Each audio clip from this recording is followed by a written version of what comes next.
Chapter 24. Face to Face. The days passed merrily until the end of September. There was never a dull moment, for Sir Henry's wife was one of those born hostesses who always gauge accurately the tastes of her guests, and was constantly making arrangements for their pleasure. All the young ladies, save one young widow, and several of the men who had brought their cycles, and many were the enjoyable spins we had in the vicinity. The fashion of cycling nowadays relieves a hostess of much responsibility, for on fine days guests can always amuse themselves, providing that the roads are good. I obtained a very decent machine from Bath, and, at Beryl's side, accompanied the others on excursions into Bath or Chippenham, or on longer journeys till Malmesbury, Stroud, and Trowbridge. In her well-cut cycling skirt, cotton blouse, and straw hat, her wealth of hair dressed tightly by her maid, and her narrow waist girdled by a belt of grey chamois leather, she looked smart and lithe a-wheel. As a rule, there is not much poetry in the cycling skirt, for it is generally made in such a manner as to hang baggy at the sides, which become disturbed by every puff of wind, and give the wearer the greatest amounts of unnecessary annoyance. The French culottes are practical, if not altogether in accordance with our British view of feminine dress, and they impart to a woman a considerable chicness when in the saddle, and it cannot be denied. Yet there is nothing more graceful nor more becoming to a woman than the English cycling skirt when cut by an artist in that form. Sometimes alone, but often accompanied by our hostess Sir Henry or some of the guests, Beryl and I explored all the roads in the vicinity. My love constituted herself my guide, showing me the 3 Shire stones, the spot where the counties of Gloucester, Somerset, and Wilts join, the old Abbey of Lacock, the ancient moat and ruins of Kinkton Langley, and the Lord's Barn at Frogwell, the Roman tumuli at Bluevane, and other objects of interest in the neighbourhood. After my long, laborious life in London, these bright hours, spent in the fresh air by day and in dancing and other gaieties at night, were indeed a welcome change. But it was not of that I reflected. My every thought was of her. A score of times during the week that had passed since my arrival at Atworth, I had been on the point of declaring my love for her and relating to her all I knew. Yet I hesitated. By doing so, I might arouse her indignation. I had spied upon her. I was endeavouring to learn her secret. Thus from day to day I lingered at her side, played tennis, walked in the park, danced after dinner, and played billiards in the hour before we parted for the night, with eyes only for her, thoughts only of her. My life was hers alone. Perhaps I neglected the other guests. I think I must have done. Yet well aware how quickly gossip arises amongst a house party, I was always careful to remain sufficiently distant towards her to avoid any suspicion of flirtation. With a woman's natural instinct, she sometimes exerted her coquetry over me when we were alone, and by that I felt assured she was by no means averse to my companionship. Often I gave young Chetwood a passing thought. I hated the prig, and thanked the fates that he was not there. Sometimes his name was mentioned by one or the other guests, and always in a manner that showed how her engagement to him was accepted by all her friends. Thus any mention of him caused me a sharp twinge. During those warm, clear August days spent with my love, I became somehow less suspicious of her ladyship's actions. Hers was a complex nature, but I could not fail to notice her extreme friendliness towards me, and more than once it struck me that she contrived to bring Beryl and myself together on every possible occasion. The motive puzzled me. Little time, however, was afforded for rumination, save in the privacy of one's room at night. The round of gaiety was unceasing, and as one guest left another arrived, so that we always had some fresh diversion and merriment. It was an open house to all. We men were told that no formalities would be permitted. The tantalus was ever open, the glasses ready, the soda in the ice, and the cigars of various brands placed invitingly in the smoking-room. Hence everyone made himself thoroughly at home, and helped himself at any hour to whatever he pleased. The phantasmagoria of life is very curious. Only a fortnight before I was a penniless medico, feeling pulses and examining tongues in order to earn a shilling or two to keep the wolf from the door. And yet within 8 days I had entered into the possession of £1,000, and was, moreover, the guest of one of the smartest hostesses in England. I had been at Atworth about a fortnight, and I had written twice to Hofer, but as yet had received no response. He was a sorry correspondent, I knew, for when he wrote it was a painful effort with a quill. Bob Raymond had written me one of those flippant notes characteristic of him, but to this I had not replied, for I could not rid myself of the belief that he had somehow played me false. One evening, while sitting in the hall with my hostess, in the quiet hour that precedes the dressing bell, she of her own accord began to chat about the curious phenomena in Gloucester Square. "I have told my husband nothing," she said. "I do hope your friend will discover the cause before we return to town." "If he does not, then it would be best to keep the door locked," I said. "At present the affair is still unexplained." Fortunately, Beryl is quite as well as ever, thanks to you and to him." "It was a happy thought of yours to call me," I said. "Hofer was the only man in London who could give her back her life, and if ever the mystery is solved, it is he who will solve it." I noticed that she was unusually pale, whether on account of the heat or from mental agitation, I could not determine.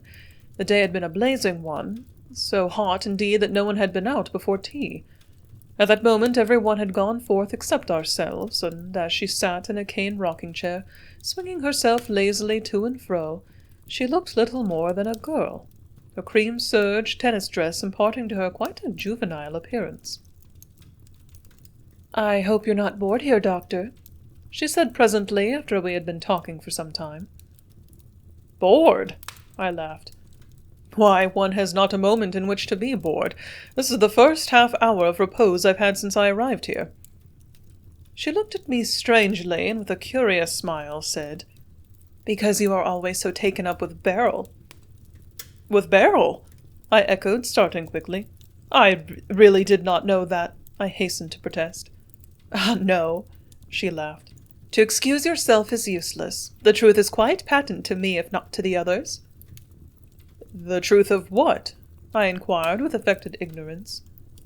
"The truth that you love her." I laughed aloud, scouting the idea. I did not intend to show my hand, for I was never certain of her tactics.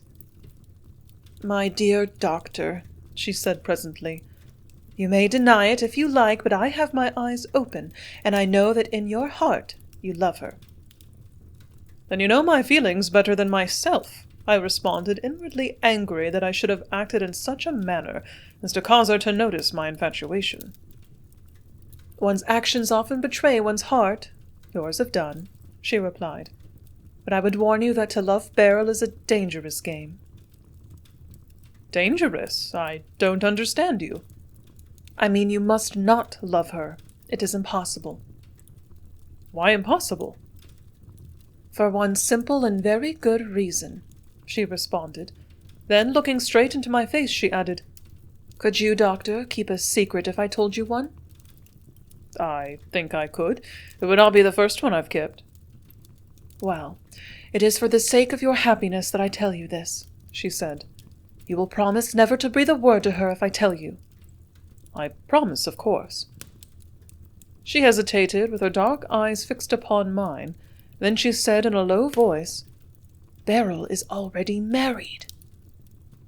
"To whom?" I asked, so calmly that I think I surprised her. "To whom I cannot tell you." "Why not? Surely it is no secret." "Yes, it is a secret. That is why I dare not tell you her husband's name." "Is she actually the wife of young Chetwoad?" "Certainly not." "But she is engaged to him," I observed. "She is believed to be," my hostess announced, "but such is not really the case." "And her husband, where is he?" It was strange that I should be asking such a question about my own whereabouts. "In London, I think."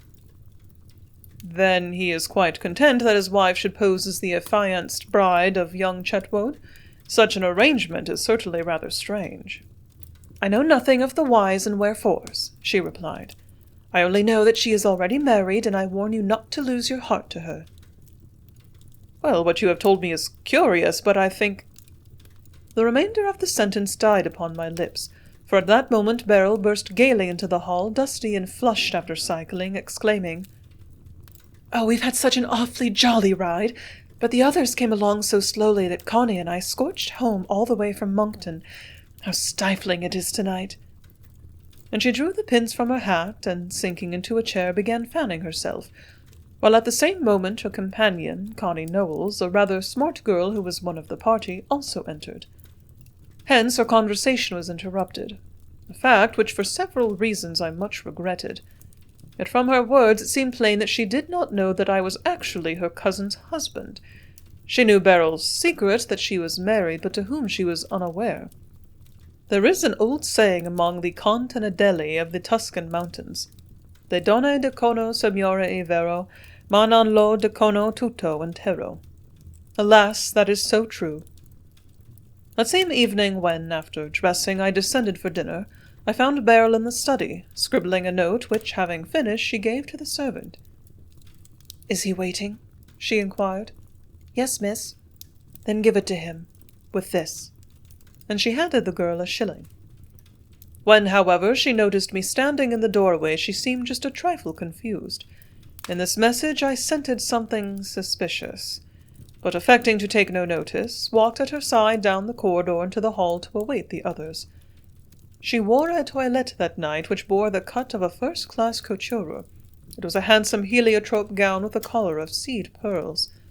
After dining we danced together, and in so doing I glanced down at her white heaving chest, for her corsage was a trifle lower than others she had hitherto worn. I found that for which my eyes were searching, a tiny dark mark low down, and only just visible above the lace edging of the gown. The tattoo mark which I had discovered on that fateful day, the mark of 3 hearts entwined. What, I wonder, did that indelible device denote? That it had some significance was certain. I had been waltzing with her for about 5 minutes, when suddenly I withdrew my hand from her waist and, halting, reeled and almost fell. "Why, doctor!" she cried. "What's the matter? How pale you are!" "Nothing," I gasped, endeavouring to reassure her. "A little faintness is all. I'll go out into the night." And, unnoticed by the others, I staggered out upon the broad, gravelled terrace which ran the whole length of the house. She had walked beside me in alarm, and when we were alone suggested that she should obtain assistance. "No," I said. "I shall be better in a moment." "How do you feel?" she inquired, greatly concerned. "As though I'd suddenly become frozen," I answered. "It is the same sensation as when I entered the room at Gloucester Square." "Impossible!" she cried in alarm. "Yes," I said, "it is unaccountable, quite unaccountable." The circumstance was absolutely beyond credence. I stood there for a few minutes, leaning upon her arm which she offered me, and slowly the curious sensation died away, until a quarter of an hour afterwards I found myself quite as vigorous as I had been before. Neither of us, however, danced again, but, lighting a cigar, I spent some time strolling with her up and down the terrace, enjoying the calm, warm, starlit night. We discussed my mysterious seizure a good deal, but could arrive at no conclusion. After some hesitation, I broached the subject which was very near my heart. "I have heard nothing of late of Chetwood," I said. "Where is he?" "I don't know," she responded. "His regiment has left Hounslow for York, you know." "And he is in York?" "I suppose so." "Suppose? And yet you are to be his wife," I exclaimed. "Who told you that?" she asked quickly, halting and looking straight at me. "Everyone discusses it," I answered. "They say he is to be your husband very shortly. What would he say, I wonder, if he knew that you and I frivol so much together?" "What right has he to say anything regarding my actions? I am quite free." "Then he is not your lover?" I inquired in deep earnestness. "Tell me the truth." "Of course not.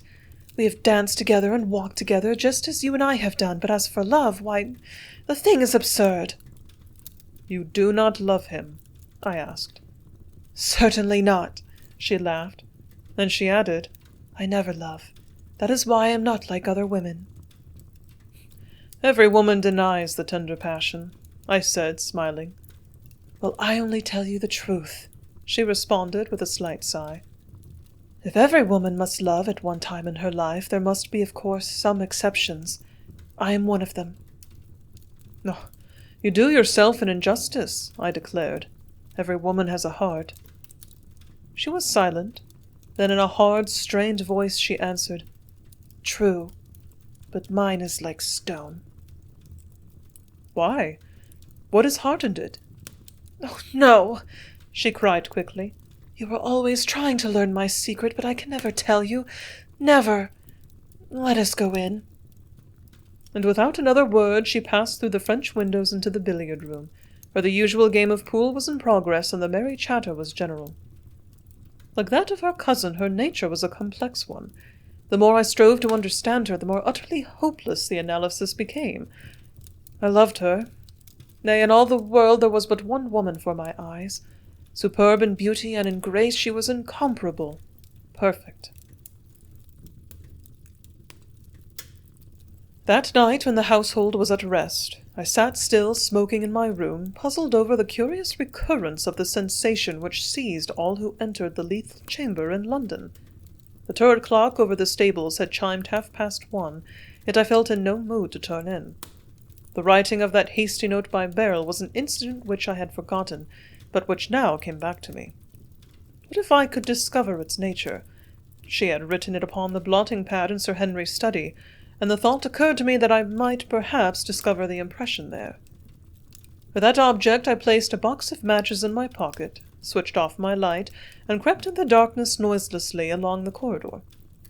The carpeting was thick, and, being without slippers, I stole along without a sound past the door of Beryl's room and down the great oaken staircase into the hall.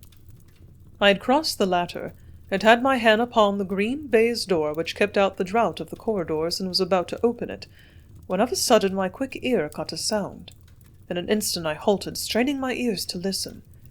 In the stillness of the night, and especially in the darkness, every sound becomes exaggerated and distorted.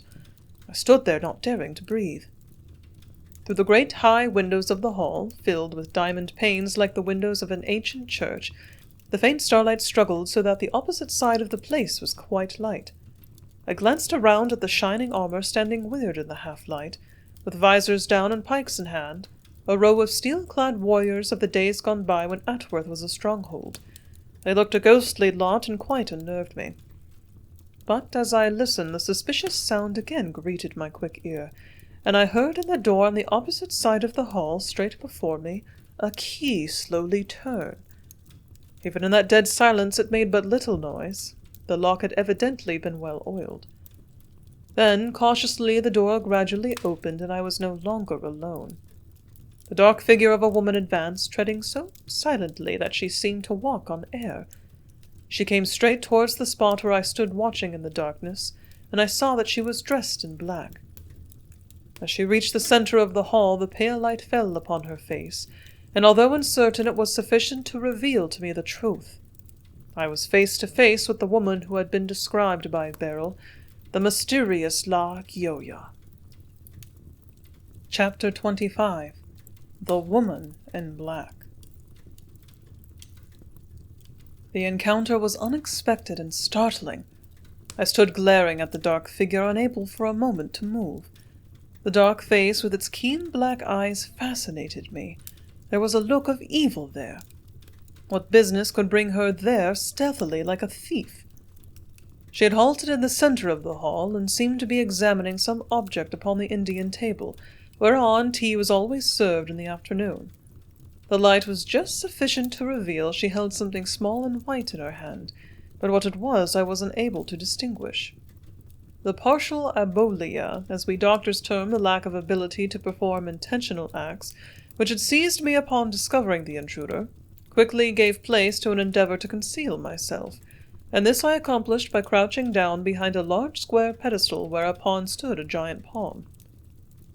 As I watched, I saw her take a tour of the place, examining every object as though in search of something. Then, with deliberation, she passed through the door by which I had entered, and crept noisily up the stairs.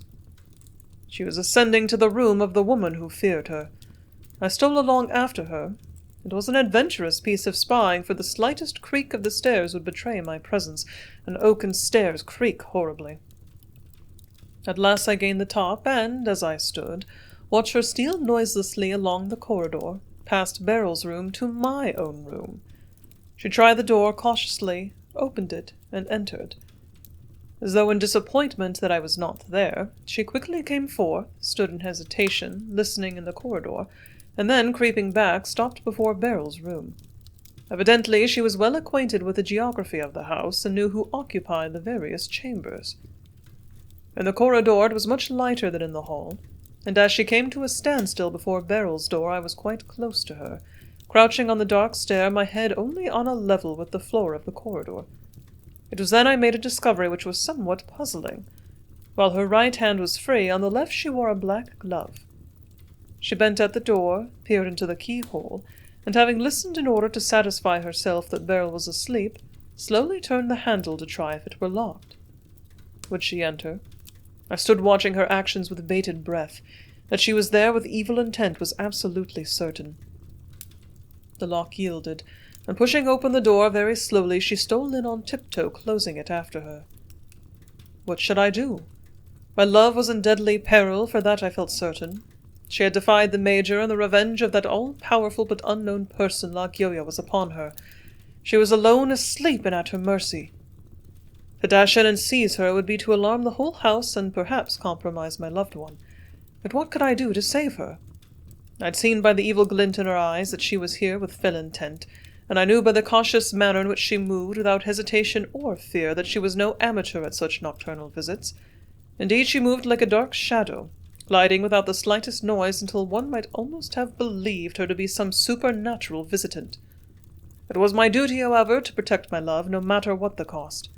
I had come here for that purpose, having a distinct foreboding that some deadly peril surrounded her. Therefore, now is my time to act, to meet that woman face to face and to demand an explanation. Upon this decision I acted without further delay, for creeping as noiselessly as she had done, I reached the door and slowly turned the handle in order to burst in unexpectedly upon her. The handle had turned, but the door would not open. She had locked it behind her. I bent to the keyhole. All was dark within. There was no sound. The noise I had made by trying the door had no doubt alarmed her, and she was standing within, preparing to make a sudden dash for liberty. I drew myself up at the door, prepared. These moments were full of excitement. I held my breath, straining my ears to listen. There was no sound. The silence was like that of the grave. My love was within that room, and her enemy was at her side. Should I arouse the household? Again I hesitated, fearing lest I should compromise Beryl. Of a sudden, however, I recollected that in many houses the doors of the bedrooms frequently bear similar locks, and finding that the key had been removed by the intruder, possibly for the purpose of watching my movements from the inside, it occurred to me I might try the key of my own room. Yet if I left my post she might escape, and was evidently watching for her opportunity. Fully 10 minutes had passed, each second ticked out loudly by the long grandfather clock at the end of the corridor, until I could stand the tension no longer, and receding slowly backwards, my eyes still upon the door, ready for La Gioia's dash for liberty, I reached my own room and secured the key.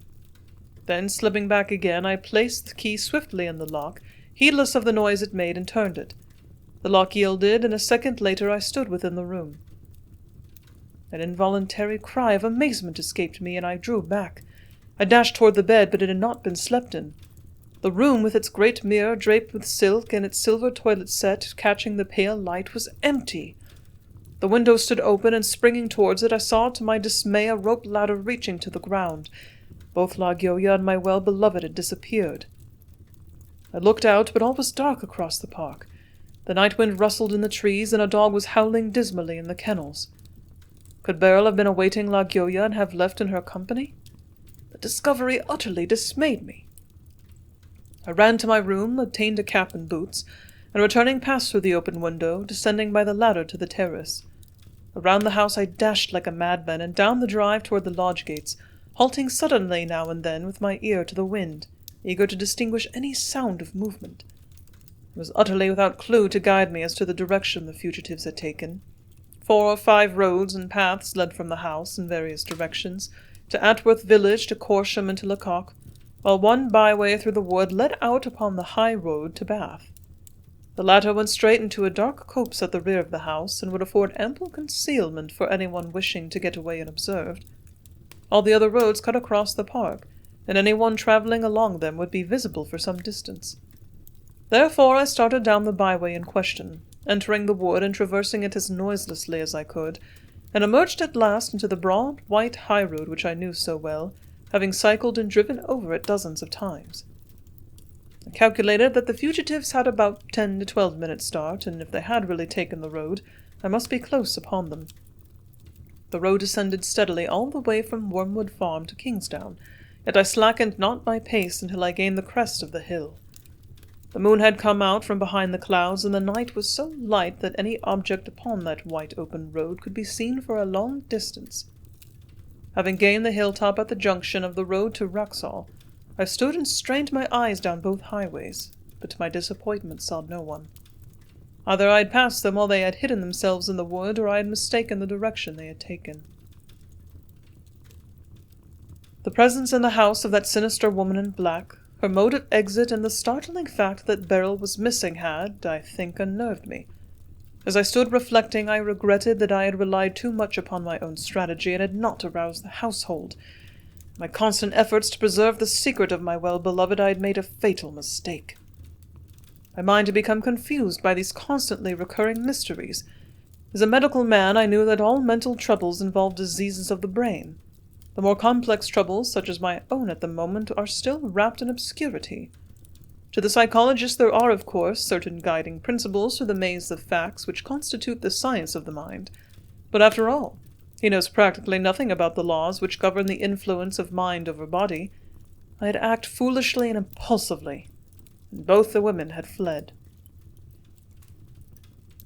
I took the road down the hill to Wraxall, and thence by a circular route by way of Ganbrook Farm, the old church at Atworth, back to the Hall. I hoped that they might take the road to Bath, but although I walked for more than an hour, I met not a soul. A church clock chimed 3 as I came down the hill from Kingsdown. It was already growing light ere I gained the terrace of the Hall again. I climbed back into Beryl's room by the ladder still suspended there. Her absence was as yet undiscovered. Everything was just as I had left it an hour and a half before. I was undecided at that moment whether to alarm the household or to affect ignorance of the whole thing, and await developments of the strange affair. Judged from all points, the latter course seemed best. Therefore, still in indecision, I crept back to my room, and entering there, closed the door. I sank into the chair, exhausted after my walk, when a sudden pain shot through me from head to foot, causing me to utter an involuntary cry. The next instant the same sensation of being frozen crept over me, as it had done outside the room in Gloucester Square, and again on the previous night when dancing with my beloved. The same rigidity of my muscles, the same aphasia and amnesia, the same complex symptoms that I had before experienced and so well remembered were again upon me. My lower limbs seemed frozen and lifeless, my heart was beating so faintly that it seemed almost imperceptible, and my senses were so utterly dulled that I was unable either to cry out or move. Oh, if I had but a little of that curious liquid which Hofer had injected! I blamed myself for not asking him to give me some in case of emergency. The unknown woman in black had left again behind her the curious unseen influence that so puzzled the greatest known medico-legist. The sensation was much sharper, and of far longer duration than that which had so suddenly fallen upon me when dancing. Reader, I can only describe it even now. I sit recounting you the curious story as the icy touch of the grim avenger. The hand of death was actually upon me. I think that the automatic processes of my brain must have ceased. Without entering into a long description, which the majority of the laity would not properly understand, it is but necessary to say that the lowest or third level of the brain includes all the functions which the spinal cord and its upper termination, which we call the medulla, are able to perform alone. That is, without involving necessarily the activity of the nervous centers and brain areas which lie above them. The third level functions are those of life-sustaining processes generally, breathing, heartbeat, and vasculomotor action, which secure the circulation of the blood. It was this portion of the brain controlling the automatic processes which had become paralyzed. I needed, I knew, an artificial stimulation, some agent by which the physiological processes might be started again. What if they would not start again normally? Sat in my chair, rigid as a corpse, unable to move or utter a sound, cold, stiff, and as I well knew, resembling in every way a person lifeless. Slight consciousness remained to me, but after a while even that faded, and I knew not then what happened. The period of blank unconsciousness appeared to me but a few minutes, but it must have been hours, for when I awoke the morning sun was high and was shining full in my face as I sat there. My limbs were cramped and my head was heavy, but there was no pain with my returning sensibility, as is generally the case after a period of insensibility. I rose with difficulty, and staggering unevenly to the window, looked out. Upon the terrace 2 men were idly strolling, as was the habit of those who came down early, awaiting the breakfast bell. I glanced at the timepiece and saw that it was about 9 o'clock. Had Beryl's absence yet been discovered? I glanced over to my bed, and recollected that I had not undressed. Truly that night had been an eventful one. Lagyoya had actually been in that room. In an instant, recollections of my midnight vigil and my chase crowded upon me. Surely, if that rope ladder were still suspended from the window of the room occupied by my love, those 2 men strolling there must have noticed it. I opened my own window and leaned out to look. No, it had been removed. My loved one's absence had been discovered. The breakfast bell rang and aroused me to a sense of responsibility. I knew of the secret visit of Lagyoya, and it was my duty to reveal it so that the truth might be ascertained. Therefore I shaved quickly, changed my clothes, and tossed about my bed so that the maids should not suspect my wakefulness. There was a merry chatter outside the corridor as the guests descended, but, although I listened, I could hear no mention of Beryl's disappearance. On completion of my toilette, I opened my door and followed them down. Yet scarcely had I got to the head of the stairs when that same now familiar sensation came upon me, like the touch of an icy hand. I gripped the old oaken banisters and stood cold and dumb. The same phenomena had occurred in my room as in that room of mystery at Gloucester Square. The thing utterly staggered belief. Nevertheless, almost as swiftly as the hand of death touched me, it was withdrawn, and walking somewhat unsteadily, I went down and along the corridor to the breakfast-room. The chatter was general before I entered, but there was a sudden silence as I opened the door. "Why, Dr. Colkirk!" cried a voice. "This isn't like you to be late. You're an awful sluggard this morning." I glanced quickly across at the speaker and held my breath in amazement. It was Beryl. She was sitting there in her usual place, looking fresh in her pale blue cotton blouse, the merriest and happiest of the party. What response I made I have no idea. I only know that I saluted my hostess mechanically, and then walked to my chair like a man in a dream.